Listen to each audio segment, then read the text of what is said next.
Hello दोस्तों, अथक economics class में आप सभी का स्वागत है। आज हम लोग वर्ग 9 के अध्याय 3 अंतर्गत निर्धनता एक चुनौती का अध्ययन करेंगे। अवलोकन अंतर्गत हम लोग देखते हैं कि इस अध्याय में निर्धनता के विषय में चर्चा की गई है, जो स्वतंत्र भारत के सम्मुख एक सर्वाधिक कठिन चुनौती है। उदाहरण द्वारा बहुआयामी समस्या का चर्चा करने के पश्चात यह अध्याय सामाजिक विज्ञानों में निर्धनता के प्रति दृष्टिकोण की भी चर्चा करता है। भारत तथा विश्व में निर्धनता की प्रवृत्ति को निर्धनता रेखा की अवधारणा के माध्यम से समझाया गया है। यानी निर्धनता जो है क्या है, भारत के साथ साथ पूरे विश्व के लिए एक चुनौती है। इसे कैसे निपटा जाए, इसका यानी अध्ययन जो है, इसके बारे में जानकारी जो है इस अध्याय में दिया गया है। अब हम लोग चलते हैं परिचय वाले खंड में। परिचय में बता रहा है, आपने दैनिक जीवन में अनेक ऐसे लोगों के संपर्क में आए हैं जिनके बारे में सोचते हैं कि निर्धन कौन है। वे गांव के भूमिहीन श्रमिक भी हो सकता है, गरीब जो है भूमिहीन हो सकते हैं। शहरों के भीड़ भाड़ में, शहर में आपको झुग्गी में रहने वाले लोग होते हैं। निर्माण स्थल के दैनिक भोगी, जहाँ पे घर द्वार बनता है, रोड सड़क बनता है, वहाँ का जो डेली दैनिक बेसिस पे जो काम करने वाला व्यक्ति होते हैं उनको भी श्रमिक कहते हैं। ढाबे पर जो काम करते हैं, छोटा छोटा बच्चा, वो भी क्या है, एक प्रकार का गरीब ही है, गरीब बच्चा है। यानी बाल श्रमिक किसको कहते हैं, ध्यान से सुनिए। वैसा बच्चा जिसका आयु 14 वर्ष हो, 15 वर्ष से कम हो, बाल श्रमिक के अंतर्गत आता है और वह काम करता है। वे चित्रों में बच्चे उठाए भिखारी भी हो सकते हैं, यानी उनको भीख मांगने वाला भी क्या हो सकता है, गरीब सॉरी। हम अपने चारों निर्धनता देखते हैं। वास्तव में देश का हर 5वां व्यक्ति निर्धन है। अगर बोले तो 5 में 1 व्यक्ति जो है क्या है, निर्धन है। इस प्रकार से अगर 2011-12 में भारत के मोटे तौर पर देखा जाए तो 270 मिलियन या 27 करोड़ लोग निर्धनता में जीते हैं। अब ध्यान दीजिए, 270 मिलियन कहिए या 27 करोड़ लोग जो है से निर्धनता में अपना ज़िंदगी जी रहे हैं। कहाँ, भारत में। इसका अर्थ यह है कि विश्व में भारत में सबसे अधिक निर्धनता संकेंद्रण है। इसका अर्थ यह हुआ, क्या हुआ से विश्व में अगर भारत देश में क्या होता है, सबसे ज़्यादा आपको निर्धन जो है सो भारत में ही देखने को मिलता है। इस प्रकार देश के लिए क्या है, यह एक गंभीर चुनौती है। इससे कैसे निपटेगा, इसको आप ध्यान से आगे देखते हैं। निर्धनता के 2 विशिष्ट मामले। निर्धनता के मामले क्या है, कुछ कहानी के। शहरी निर्धनता। 33 वर्षीय रामशरण झारखंड में रांची के निकट गेहूं के आटे की एक मिल में दैनिक श्रमिक के रूप में काम करता है। जब कभी उसे रोजगार मिलता है तो वह एक महीने में लगभग 1500 रुपये कमा लेता है। यह 6 सदस्यों के परिवार को चलाने के लिए पर्याप्त नहीं है, जिसमें उसकी पत्नी और 6 माह से 12 वर्ष तक की आयु के 4 बच्चे शामिल हैं। इसे रामगढ़ के समीप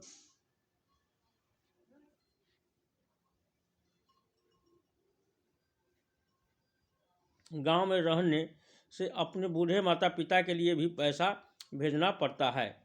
उसके भूमिहीन श्रमिक पिता अपने जीवन निर्वाह के लिए रामशरण और हजारीबाग में रह रहे उसके भाई पर निर्भर है। रामशरण शहर के बाहरी क्षेत्र में स्थित भीड़ भरी बस्ती में किराए पर एक कमरे के मकान में रहता है। यह ईंटों और मिट्टी के कपड़ों से बनी एक काम चलाऊ झोपड़ी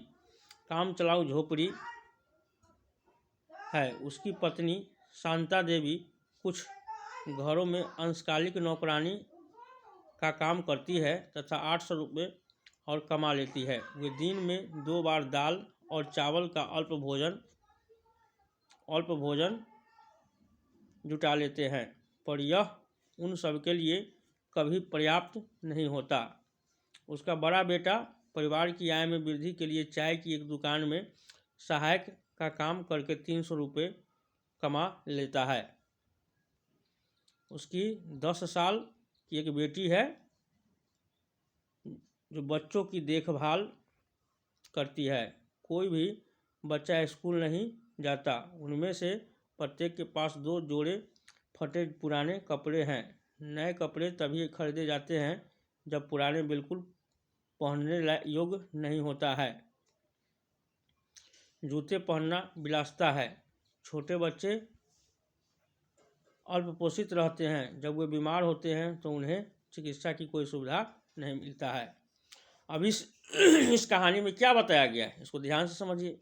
रामशरण एक आदमी होता है जो कि क्या करता है, उसको पास बहुत गरीबी है। वह एक आटा मिल वाले के यहाँ काम करता है, जिसमें उसको कितना पैसा मिलता है, आटा मिल वाले के यहाँ काम करता है तो उसको 1500 रुपये मिलता है। और साथ में उसका जो 4 बच्चा है, 6 साल से लेकर के 12 वर्ष तक के बच्चा उसके पास बच्चा है, उसको देखभाल करना पड़ता है। लेकिन 1500 रुपये में यह पर्याप्त नहीं है कि वह भोजन जुटा पाए और पर्याप्त रूप से रह सके। रहता कहाँ है, झारखंड में इसका क्या है, झारखंड का है, मिल में काम करता है। इसके पास पत्नी है, पत्नी भी बर्तन बासन का काम करती है। इसका बच्चा है, वह चाय के दुकान में काम करता है। यानी कुल इसको सब जो है गरीब ही है और अपना जीवन यापन जैसे तैसे कर रहा है। तो इससे क्या स्पष्ट होता है, स्कूल कोई नहीं जा रहा है, तो ये जो है गरीबी का उदाहरण है। और इसका माँ बाप जो है रामशरण का, वो भी गरीब है। इसका रामशरण 2 भाई होता है, एक 800 रुपये कमाता है, उसको भी स्थिति बहुत खराब होता है। तो इस उदाहरण के द्वारा गरीबी को दिखाया गया है। नेक है ग्रामीण निर्धनता। हमने शहरी निर्धनता के बारे में समझा कि शहर में क्या है कोई है, वहाँ कोई दुकान में काम कर रहा है, कम मजदूरी पे काम कर रहा है और वहाँ उसके बच्चे को भी उसी में देखना पड़ता है। उसके साथ ही अब ग्रामीण निर्धनता क्या होता है, हमने शहरी निर्धनता के बारे में सोचा। अब ग्रामीण निर्धनता देखिए। ग्रामीण लखासी का उदाहरण दिया है। प्रदेश में मेरठ के पास एक गांव का रहने वाला है। उसके परिवार के पास कोई भूमि नहीं है। गांव में आदमी भूमि पर आश्रित होता है, और भूमि है तो ठीक है, नहीं है तो गरीब है ही। तो लखा सिंह के पास कोई भूमि नहीं होता है और इसलिए वह बड़े किसानों से क्या करता है, छोटे मोटे काम करता है। बड़े किसानों के यहाँ जा करके वो क्या करता है, काम करता है, मजदूरी करता है। काम अनियमित होता है और आय भी वैसे ही होती है। कई बार उसे पूरे दिन की मेहनत के बदले 50 रुपये ही मिलते हैं। काम जो है सो उसको रेगुलर नहीं मिलता है और उसको कभी कभी क्या होता है, पूरा दिन काम करता है, 50 रुपये ही उसको मिलता है। तो उसका स्थिति जो है सो और दयनीय है। लेकिन प्रायः खेतों में पूरे दिन मेहनत करने के बाद उसे वस्तु के रूप में कुछ किलोग्राम, जैसे भर दिन काम किया तो जिस खेत में काम किया वहाँ का जो अन्न है, अन्न के रूप में भी उसको मजदूरी दिया जाता है। थोड़ी ही सब्जी मिलती है, ठीक है, अन्न और थोड़ा सब्जी दे दिया जाता है काम करने के बदले में। 8 सदस्यों का परिवार हमेशा 2 वक्त का भोजन नहीं जुटा पाता है। लखा सिंह के घर में 8 सदस्य हैं, लेकिन इनको ये काम से उनका जो है सही ढंग से भोजन भी नहीं चल पा रहा है। गांव की यह कहानी है। गांव में कितनी गरीबी है उसको देखिए। लखा सिंह गांव के बाहर एक कच्ची झोपड़ी में रहता है। कच्ची झोपड़ी कहने का मतलब क्या, टाटी के घर, झोपड़ी के घर रहता है। परिवार की महिलाएं पूरा दिन खेतों में चारा काटने और खेतों से जलाने की लकड़ियाँ बीनने में ही गुजार देती है। यानी उसका घर का जो महिला है क्या करती है, चारा लाने में, लकड़ी चुनने में ही उसका समय बीत जाता है। इसके पिता की जो तपेदिक के मरीज थे। अब लखा सिंह का जो पिता थे वो तपेदिक के मरीज थे। चिकित्सा के अभाव में 2 वर्ष पूर्व मृत्यु हो गई। उनके पिता की मृत्यु हो जाता है, पैसा नहीं रहता है, डॉक्टर को दिखा नहीं पाते हैं। उसकी माँ अब उसी बीमारी से ग्रस्त है। यानी किसकी माँ, वही लखा सिंह की माँ। माँ बाप तो मर गया लेकिन माँ जो है ग्रसित है। उसका जीवन भी धीरे धीरे क्षीण हो रहा है। बाप के साथ साथ माँ भी मरने वाला है, यानी कहने का मतलब बीमारी से मर जाएगा। यद्यपि गांव में एक प्राथमिक विद्यालय है। गांव में क्या है? एक प्राथमिक विद्यालय है।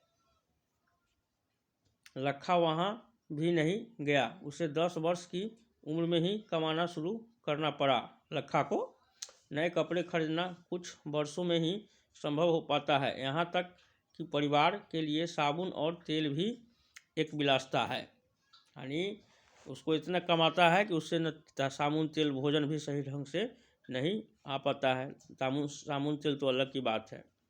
नेक्स्ट है, निर्धनता के उपयुक्त मामलों का अध्ययन करें और निर्धनता से संबंध निम्नलिखित मुद्दों पर चर्चा करें। अब देखिए, अभी हमने 2 उदाहरण देखा गरीबी का। गरीबी कौन है? जो अच्छी तरह से भोजन भी नहीं जुटा पाता है, आपको अपना न कपड़ा, भोजन, वस्त्र, शिक्षा ये सब का उपयोग सही ढंग से नहीं जुटा पाता है, तो उसको क्या कहेंगे? निर्धन कहेंगे। तो कहता है से निर्धनता के उपयुक्त मामले, यानी शहरी निर्धनता और ग्रामीण निर्धनता, 2 प्रकार की निर्धनता समझा हमने, शहरी और ग्रामीण। ये 2 निर्धनता है, ये 2 निर्धनता है। शहरी निर्धनता के भी उदाहरण हमने देखा। जो झुग्गी झोपड़ी या चाय के दुकान में जो काम कर रहा था रामशरण, वो और लखा सिंह जो गांव में है, वो दोनों परिवार के हमने देखा। एक शहर में है, एक गांव में है। तो इनसे हम लोग को क्या सीख मिला, इस पर चर्चा कीजिए। भूमिहीनता मतलब क्या? जिसके पास भूमि नहीं हो उसी को कहते हैं भूमिहीनता। उसके बाद बेरोजगारी किसको कहते हैं? बेरोजगारी उसे कहेंगे जिसके पास काम नहीं हो, काम नहीं करता हो, काम करने की इच्छा रखता हो, काम की योग्यता हो, लेकिन उसके पास काम नहीं हो, तो उसको कहेंगे बेरोजगारी कहेंगे। परिवार का आकार, परिवार का आकार से क्या समझते हैं? परिवार का आकार से मतलब परिवार में सदस्यों की संख्या। परिवार में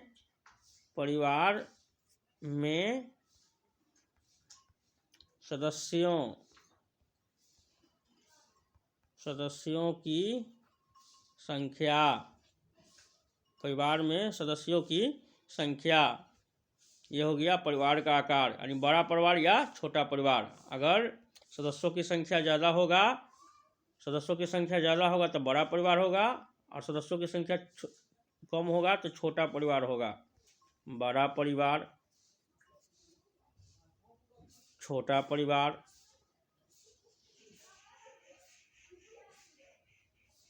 तो परिवार का आकार से ये स्पष्ट होता है। एक है निरक्षरता, जिसके पास कोई शिक्षा नहीं हो, इसको क्या कहेंगे? जिसके पास कोई शिक्षा न हो, नहीं हो, वो इसी को क्या कहेंगे? निरक्षरता कहेंगे। जब पढ़ा हुआ लिखा हुआ ना हो तो उसको निरक्षर कहेंगे। क्या कहेंगे? निरक्षरता। अब है खराब स्वास्थ्य, कुपोषण, इसको समझिए। यानी बीमार आदमी, कुपोषण, जो खाना पीना जिसको पौष्टिक भोजन नहीं मिलता हो, जिसे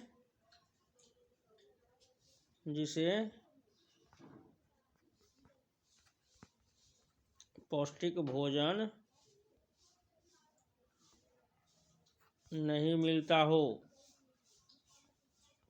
उसको क्या है? वो क्या हो जाएगा? कुपोषित हो जाएगा। खराब स्वास्थ्य व्यक्ति जो होता है कुपोषण का शिकार हो जाता है। खराब स्वास्थ्य से ही कुपोषण होता है।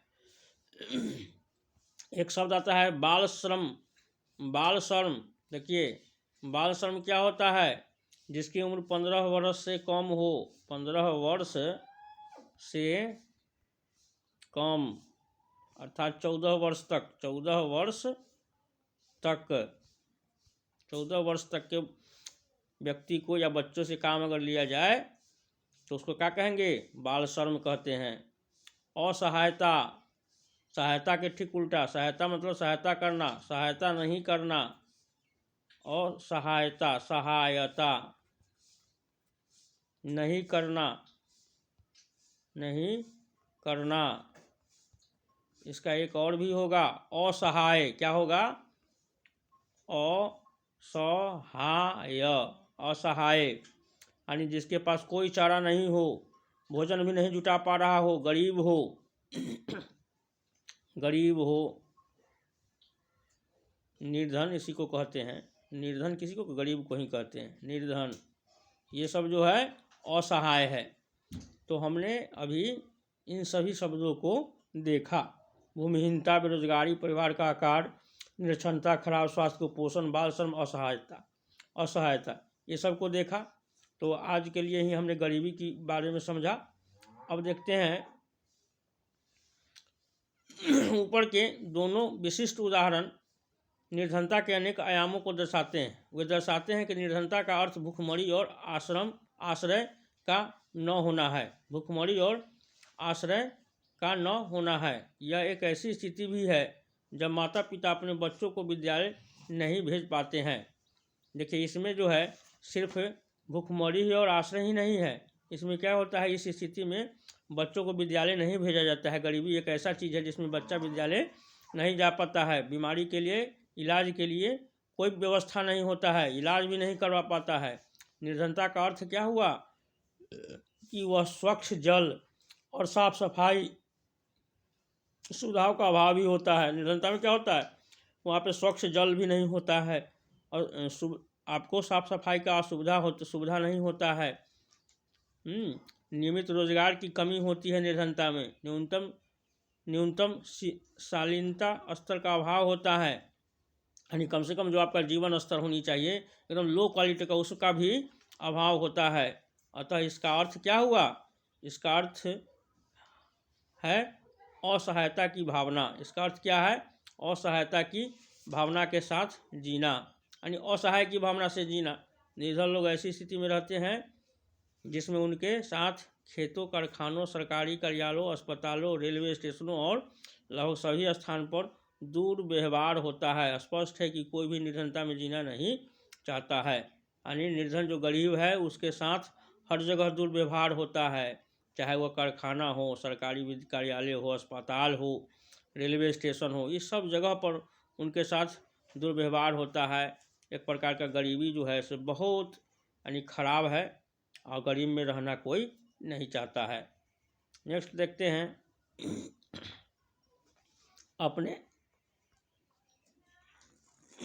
अपने करोड़ों लोगों को दयनीय निर्धनता से बाहर निकालना स्वतंत्र भारत की सबसे बड़ी चुनौतियों में से एक रही है। महात्मा गांधी हमेशा इस पर बल दिया करते थे कि भारत सही अर्थों में तभी स्वतंत्र होगा जब यहाँ का सबसे निर्धन व्यक्ति भी मानवीय व्यथा से मुक्त होगा। महात्मा गांधी क्या कहते थे कि भारत सही अर्थ में क्या होगा, स्वतंत्र होगा। यानी अंग्रेज से तो स्वतंत्रता मिल गई, लेकिन भारत को गरीबी से स्वतंत्रता कहाँ मिली थी, उसी बारे में महात्मा गांधी कहते हैं कि भारत सही अर्थों में तभी स्वतंत्र होगा जब निर्धन व्यक्ति भी मानवीय व्यथा से मुक्त होगा। जब निर्धन व्यक्ति भी क्या होगा, यानी मानवीय व्यथा, मानवीय जो सताता है, मानव में लड़ाई झगड़ा होता है या गरीबी है, उससे मुक्ति पाएगा। मानव जो है गरीबी से मुक्ति पाएगा, तभी वास्तविक रूप में उनका क्या होगा, वास्तविक रूप में वह यानी स्वतंत्र होंगे। निर्धनता को खत्म होगा तो तब जाकर के व्यक्ति जो होंगे स्वतंत्र होंगे। यह तो आर्थिक गुलामी है, आर्थिक परतंत्रता है। तो आज तक के ही इतना ही रखिए। नेक्स्ट क्लास में हम देखेंगे सामाजिक वैज्ञानिकों की दृष्टि में निर्धनता क्या होता है। सामाजिक वैज्ञानिक निर्धनता को किस प्रकार से देखते हैं उसके बारे में हम लोग समझेंगे। अगर ये वीडियो आपको अच्छा लगा हो तो इसको लाइक करें, कमेंट्स करें और मेरे चैनल को सब्सक्राइब करें, जिससे कि आप लोगों को जो इसी प्रकार का लेटेस्ट वीडियो आप लोगों तक पहुंचते रहे। धन्यवाद।